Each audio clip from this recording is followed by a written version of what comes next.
Alla mandariner smakar gott. Ja, det smakar väl. När brukar gott och när brukar väl? Jag känner inte Vet du? Nej. Læringarmáli at skynde mittlen gott og vel. Vita når vi skulle bruka gott og når vi skulle bruka vel. Gott et løysingarord, og vel et tjaord. Løysingarord sier okkurst etla løysa et navnord. Løysingarord leia seg til kini av navnord. Men tjaord sier okkurst et saknord. Vi sier til døms en gåur batur, og det er gåur, tui at batur katjinsord. Ein gó hikva, og her er det gó, tui at hikva kvenkinsord.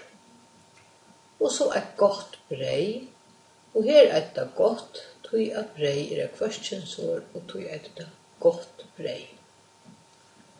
Takar vi tjaorn, så sier vi renna vel. Tui, det sier noe at hvordan hesen dronkeren renner.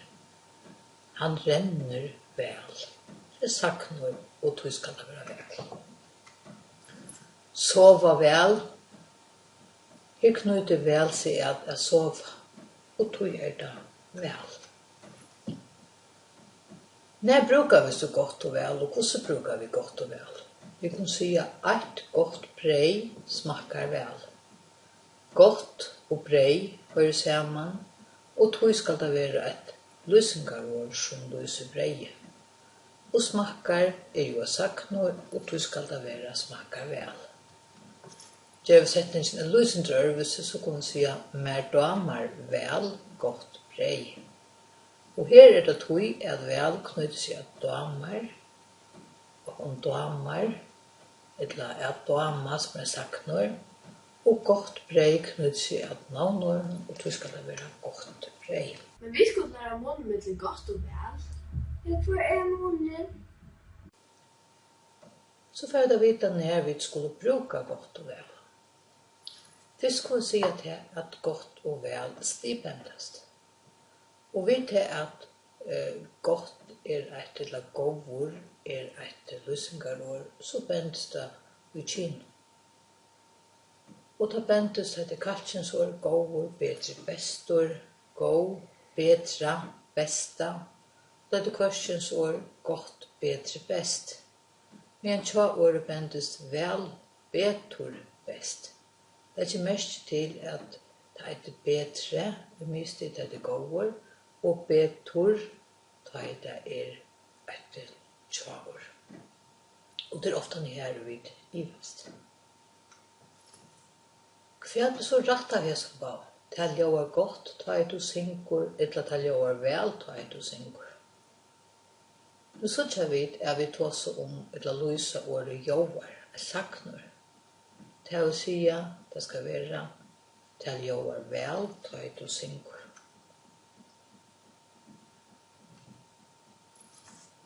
Skal det være hun ser godt ut, eller hun ser så vel ut? Her er en syndetropesporninger, og nekve av å kunne hava nok. Veldig ofte han ser hun ser så godt ut, men det skal være hun ser så vel ut. Tui, det sier når jeg kommer suttja. Og tui skal det være hun ser så vel ut. Skal det være jeg vant til betur vever i morgen, eller jeg vant til bedre vever i morgen. Og her så ikke vet at det sier noe vekkere, det vil si at det er løysingarord. Og så skal det være jeg vant til bedre vever i morgen.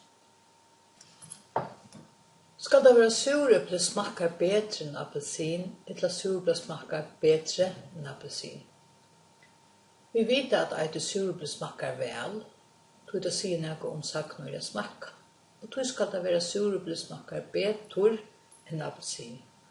Tog det bendest vel, betur, best.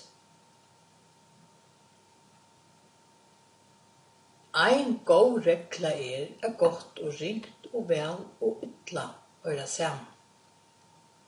Takkar vi til grunnstiget til godt vevor, så kunne vi si at det er ringt vevor. Vi kunne eisen si at det smakkar vel, men vi kunne eisen si at det smakkar illa. Til å si vel og illa skulle greipa sammen, og godt og ringt.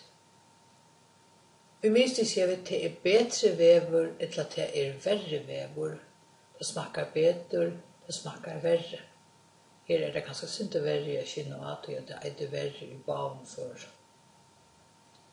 Og i hastige sier vi til av besta vekre, eller til av besta vekre. Og så sier vi at det smakkar best, eller at det smakkar vest. Og her kommer så jamona til det besta og vest. Så det en god regel at hava for å kynne midtelen når vi bruker godt og vel. Det kan vi sammen om og finne ut av når det godt eller vel. Kunne vi si ringt om akkurat, så bruker vi godt, til dømes det ringt vever, til det godt vever. Kunne vi si ytla om akkurat, så sier vi det vel, til dømes surblesmakkar ytla, eller surblesmakkar vel. Mandariner smakar mega väl. Ja, mega väl.